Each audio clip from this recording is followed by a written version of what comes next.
Trump lied about Iran being over. It's a coup in the making, and the feds are using your peanuts to fund the cover-up. I've got the redacted transcripts, the live stream from the defense table, and the secret peanut recipe proof. The war's not over. It's a stamp on the system. They're monitoring us right now, Mo, but I'm always one step ahead. Trump kept saying the Iran war would be over soon.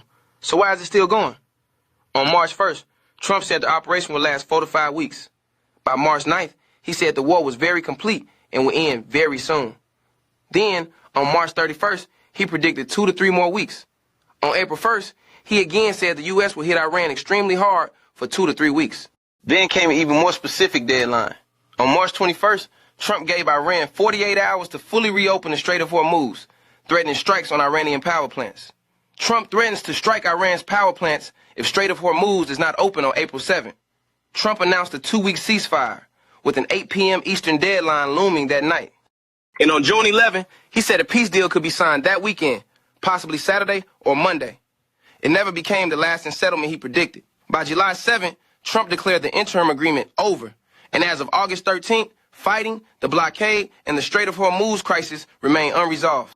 As of August 12, 2026, a senior Iranian official stated that there have been no discussions about extending the ceasefire between Iran and the U.S., emphasizing that Washington must return to the provisions of a previously signed interim deal and establish a timeline for fulfilling its commitments. This follows a report from Turkey's Anadolu news agency, citing Pakistani sources, which claimed that the ceasefire had been extended. The June interim agreement, meant to end hostilities and initiate negotiations on key issues including Iran's nuclear program, quickly collapsed after U.S. President Donald Trump declared it over on July 7.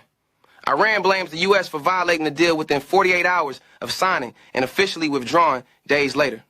Tehran has halted all military and diplomatic engagement with the U.S., closing the critical Strait of Hormuz until Washington meets its demands, such as lifting sanctions and unfreezing Iranian assets.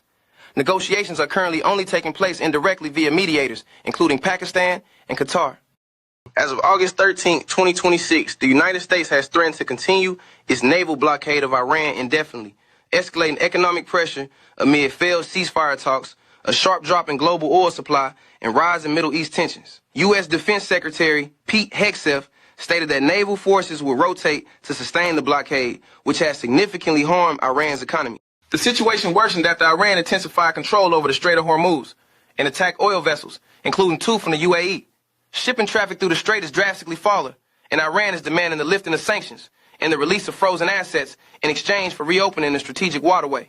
The blockade had been briefly lifted in June, but was reinstated, choking Iran's main revenue sources. President Donald Trump, under domestic pressure from high fuel prices and a flagging approval rating, has favored economic measures over military escalation. Meanwhile, global oil supply is forecast to fall by 4.3 million barrels per day this year, exacerbating economic stress.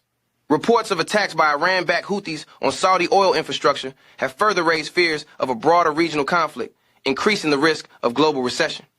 So what could the government or MAGA leadership be withholding? Not necessarily a secret conspiracy. Possible unanswered questions include classified casualty estimates, intelligence on Iran's nuclear capabilities, the true condition of U.S. weapon stockpiles, undisclosed diplomatic terms, and the economic costs of the blockade. Those are questions worth investigating, not facts we can claim are being hidden without evidence.